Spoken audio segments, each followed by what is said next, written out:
Bonjour à tous, c'est parti pour le débrief numéro 4, celui du week-end dernier, avec bien évidemment l'actualité, on va en parler. Je commence bien évidemment par le derby de la Madonnina, qui a eu lieu hier entre l'Inter de Milan et le Milan AC. Merci Cardi, but à la dernière minute, fait gagner, il a chamboulé San Siro, logique, c'est un des meilleurs attaquants au monde, il a fait le taf. Je le remercie. Maintenant, on l'attend cette semaine en Ligue des Champions contre le Barça. S'il continue à marquer, on le mettra au Panthéon. Juste pour information, comme ça, j'ai regardé les stats. Les 5 derniers buts de l'Inter de Milan contre le Milan AC, c'est Icardi qui les a marqués. Grand joueur dans les grands matchs. C'est ce que j'ai l'habitude de dire. Sachant que dans les autres matchs de Serie A, la Juve a fait match nul. Donc fin de série. Cristiano a marqué pour son retour. Plus facile, hein, bien évidemment, mais ça compte toujours. Et derrière, le Napoli, qui a fait un match énorme à Udine. Vraiment, hein, 3-0 à les gagner là-bas, c'est un exploit. Grosse équipe, grosse intensité pendant tout le match. Donc bravo au Napoli, qui se prépare cette semaine. Grosse échéance. Il se déplace sur la pelouse du Parc des Princes contre le Paris Saint-Germain. C'est là qu'on va voir si Paris c'est une grande équipe ou pas. C'est vraiment dans ce match-là qu'on va le savoir. Donc j'espère que ce sera un bon match avec du spectacle. Et puis Napoli, j'espère qu'ils vont gagner. Logique. Ensuite, les deux autres clubs de Rome. La Lazio qui gagne à l'extérieur à Parme avec un nouveau but de Ciro Immobilier. Et l'AS Roma qui s'est fait taper à domicile contre Spal. Spal vraiment dans tous les gros coups qui ont fait la différence à tous les moments. À chaque moment important du match, ils ont fait la différence, Spal. Soit offensivement ou défensivement, donc bravo à eux. C'est fini pour la Serie A. On passe tout de suite à la Liga Española avec l'exploit du week-end. Levante qui est parti gagner à Santiago Bernabéu. Le Real Madrid, c'est la crise. Hein. Depuis 2006, ils n'avaient pas vécu ça. 5 matchs sans victoire. Faible niveau de jeu, c'est pauvre, techniquement c'est trop de déchets. Physiquement, ils sont à la ramasse, j'ai l'impression qu'ils n'ont pas fait de prépa physique. Tactiquement, aucune innovation, pas de changement de rythme. Ça devient compliqué pour le Real. Hein. Ça devient tellement compliqué que je pense que Lopetegui va sauter vraiment prochainement. Il y a plusieurs candidats à la succession. J'ai entendu parler de Guti, ancien joueur du club. J'ai entendu parler de Santiago Solari aussi, ancien joueur qui s'occupe des jeunes. J'ai entendu parler d'Antonio Conte pour ramener un peu de dureté et un peu de discipline. Et puis j'ai entendu parler aussi de Roberto Martinez, mais bon, je pense pas qu'il va lâcher son poste de sélectionneur de la Belgique. Prépare l'Euro 2020, donc ça m'étonnerait. Donc prochainement, on saura ce qui se passe du côté du Real de Madrid. Mais ça devient inquiétant. Même si au niveau du classement, pas spécialement, parce que Barça qui est premier, qui a 18 points. Le Real, ils sont 6ème, ils ont 14 points, donc que 4 points d'écart. Ça va vite au football. Hein. Dimanche prochain, il y a le Classico, hein. Faut pas l'oublier. Hein. Donc si Real, ils vont taper le Barça au Camp Nou, ce sera pas pareil. Ils reviennent à un point. Et là, on oubliera le début de saison catastrophique. Donc c'est pour ça que je dis que c'est pas encore alarmant et catastrophique. Ensuite, l'Espagnol de Barcelone, ils sont deuxième. Quand j'ai regardé le classement hier, bon j'ai pas vu le match, hein. Quand j'ai vu le classement hier, j'étais étonné. Je crois que ça fait longtemps qu'il n'y a pas deux clubs de Barcelone qui étaient en tête, premier et deuxième. Donc, et gros match, hein. À chaque fois ils font des gros matchs espagnols. J'ai regardé les résumés, c'est une belle équipe. Je m'y attendais vraiment pas. Parce que moi j'ai vu jouer Alaves un petit peu, j'ai vu jouer Leganés, j'ai vu jouer un petit peu Valence et Villarreal dans les petites équipes, celles qu'on connaît un peu moins. Espagnol, ça joue très très bien. Hein. C'est limite mérité qu'il soit deuxième du championnat. Donc, on va voir ce que ça donne pour la suite, mais agréablement surpris. Ensuite, comment ne pas parler de Barça-Séville. Un match spectaculaire, ça allait dans tous les sens. Malheureusement, très mauvaise nouvelle pour le Barça, la blessure de Léo Messi. Ça tombe au mauvais moment, parce qu'il y a le match aller-retour contre l'Inter en Ligue des Champions, il y a le Classico dimanche prochain. Donc c'était pas le moment de le perdre. Blessure bête, il fait un petit pont, il cogne dans le joueur, il retombe sur son coude. C'est vraiment, je crois que c'est la blessure la plus bête qu'il a eu dans sa carrière. Et au mauvais moment en plus. Parce qu'il cartonnait, il a encore marqué samedi, donc c'est dommage. Voilà.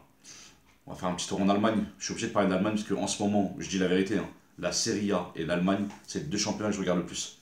Donc je suis obligé d'en parler. Je suis obligé de parler de l'équipe que j'apprécie en termes de jeu. C'est Dortmund. Dortmund, il cartonne. Lucien Favre, il fait un travail monumental. Il joue comme j'ai rarement vu jouer une équipe vraiment dans les 2 dernières années.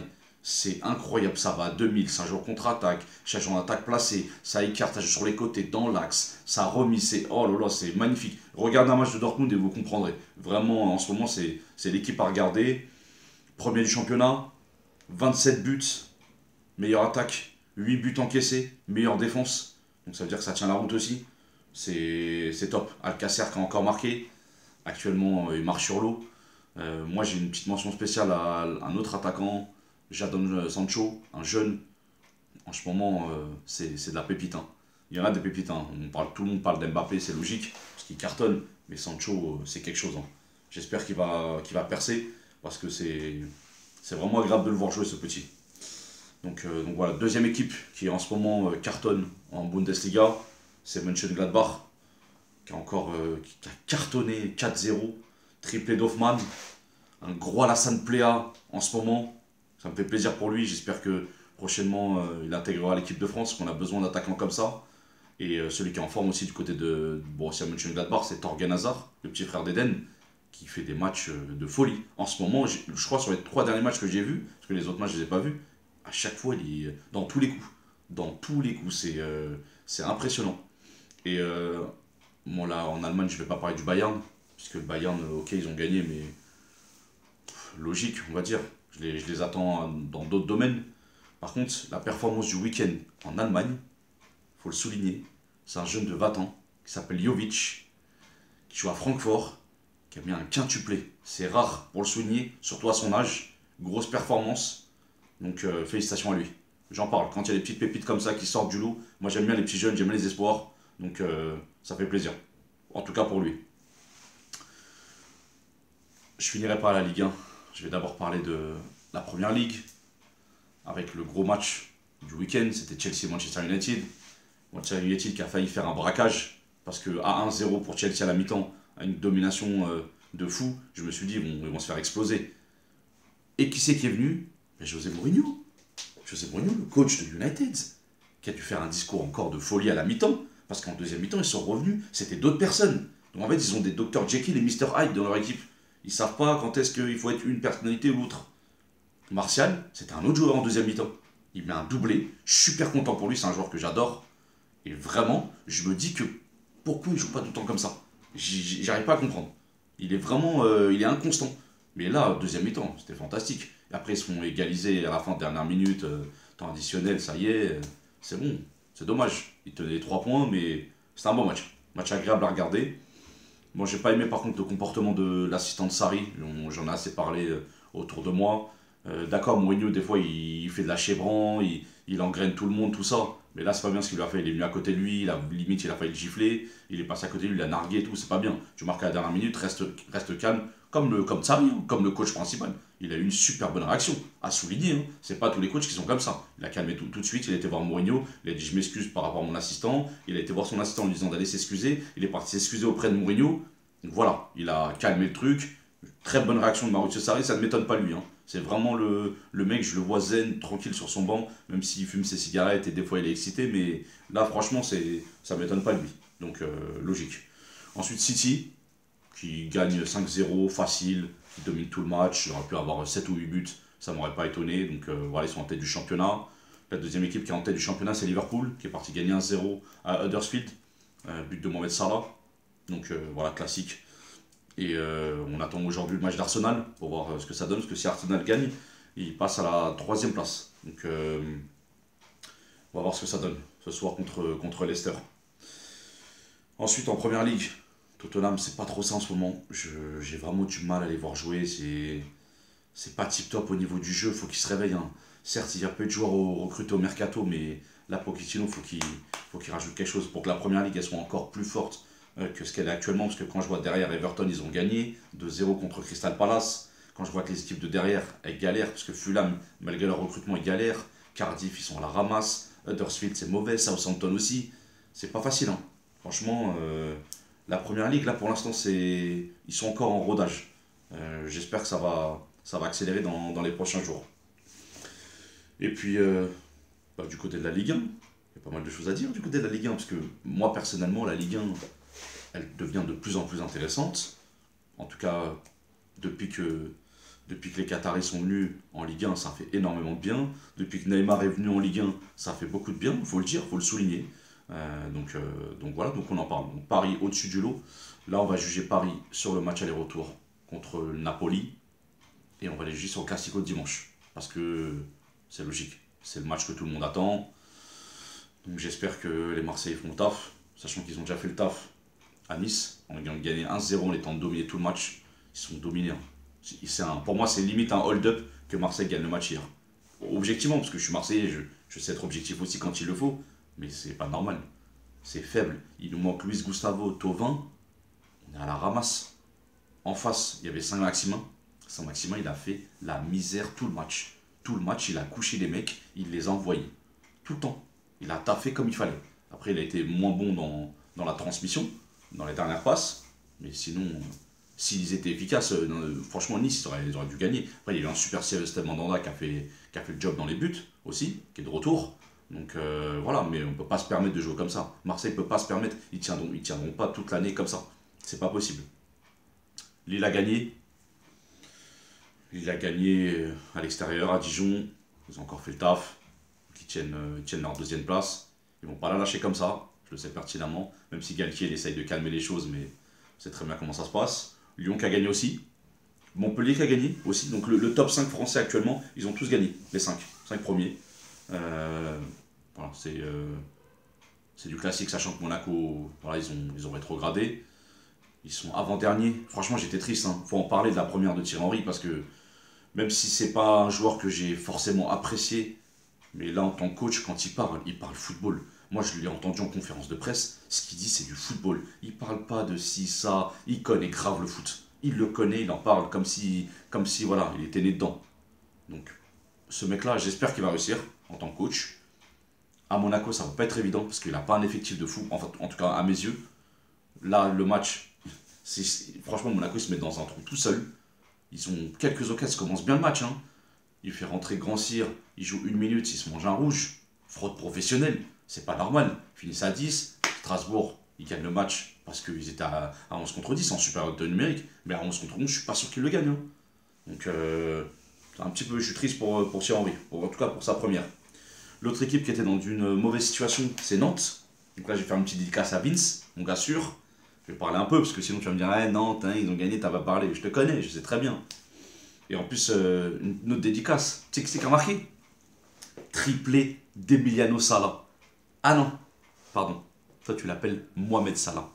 Parce que tu penses qu'ils ont le même niveau. Enfin bref, ça c'est juste pour toi. Donc voilà, la première de Vaïd, c'était mal passé contre Bordeaux. Là, la deuxième, il a rétabli l'ordre. Donc tant mieux pour Nantes, je pense qu'ils vont s'en sortir.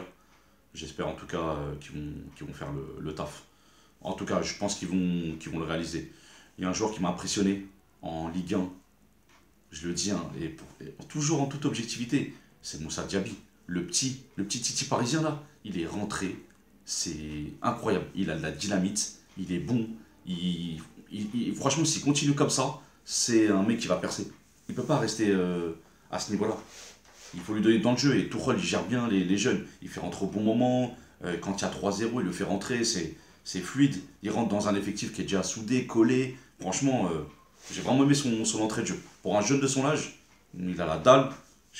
Pour moi, à ce poste-là, c'est top. De savoir que si par exemple Kylian Mbappé se blesse, que Moussa Diaby vienne, prenne sa place. C'est bien. Franchement, moi, je trouve ça intéressant pour le Paris Saint-Germain en tout cas. C'est tout pour la Ligue 1. Pas grand chose de plus. Si ce n'est que pour moi, Cavani il a la ramasse en ce moment. Et je sais pas ce qu'ils lui ont fait à Paris, mais là ils l'ont mis dans un trou psychologiquement. Faut l'en sortir. Hein. Parce que vous avez besoin de lui hein, contre le Napoli. Hein. C'est son ancien club. Donc en fait, ce qui va se passer, c'est qu'il va. Là, c'est ce match-là qui va être déterminant. Pour moi, j'ai hâte de le regarder. Vraiment, je le dis, j'ai hâte de voir ce match. Pour voir ce que ça donne. Donc voilà. Petite phrase pour lancer le PSG Naples. La phrase du président du Napoli, Aurelio De Laurentiis, qui a dit quoi? C'est un mec, il est dans le futur, un tueur. Il a dit, Paris Saint-Germain, vous avez la MCN, mais nous au Napoli, on a Ancelotti. Donc ça veut dire, dans son esprit, ils vont concocter un truc, il y aura un projet, un plan, une tactique et tout. Ça va être quelque chose hein, à regarder. Vraiment, j'espère que ça va être super intéressant. Donc voilà, petite dernière chose, en dehors des championnats européens, je voulais parler d'un joueur que j'adore, qui s'appelle Wayne Rooney, qui en est à son 12e but en 19 matchs, qui a réussi à qualifier DC United pour les playoffs. Donc chapeau à lui, il fait des performances de fou en MLS, ça ne m'étonne pas. Un grand joueur, il réussit même dans les petits championnats, partout où il va. Donc mention spéciale à lui, c'est un joueur que j'aime bien, je voulais en parler un petit peu. Donc voilà, j'espère qu'on le verra prochainement dans les playoffs et j'en reparlerai s'il fait des grosses performances et s'il continue comme ça. On finit par le top but. Top but du week-end. Franchement, j'hésitais entre trois. J'en ai vu plein des buts ce week-end, hein. J'en ai vu énormément. J'hésitais entre trois, je me suis dit, non, je suis obligé de le faire. Donc en 3, j'ai mis Ilicic, c'est l'attaquant de Atalanta, qui met une frappe flottante juste sous la barre. Magnifique, frappe pied gauche. En 3, en 2, j'ai mis Coutinho pour l'ouverture du score, pour l'action, pour la frappe en lucarne, pour l'enchaînement, pour voilà, sans une touche. Faire ce geste-là, même s'il le maîtrise, c'est toujours agréable de le regarder. Et en numéro 1, je suis obligé de le mettre par rapport à mes origines, par rapport à la beauté, par rapport à ce qu'il fait, parce que son premier but avec City, c'est le but de Riyad Mahrez. Entrée de la surface, crochet, enroulé, pied gauche, lucarne. C'est magnifique. Voilà. Pourvu que ça continue. Ligue des Champions cette semaine, ça va être chaud. Débrief, jeudi matin. Bonne soirée tout le monde.